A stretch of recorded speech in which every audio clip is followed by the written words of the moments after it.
Pakistan showbiz industry की खूबसूरत अदाकारा मोमिना इकबाल ने अपनी खूबसूरती पर दिलचस्प इजहार ख्याल किया है।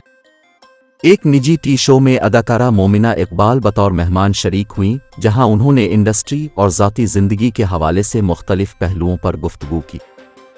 प्रोग्राम के मेज़बान की जानिब से पूछे गए सवाल का जवाब देते हुए अदाकारा ने कहा कि स्कूल से लेकर इंडस्ट्री तक खूबसूरती की वजह से परेशानियों का सामना किया। उन्होंने कहा कि करियर में खूबसूरती ने कोई ख़ास मदद नहीं की, बल्कि खूबसूरती ने ज़्यादातर करियर पर मनफी असर ही डाला।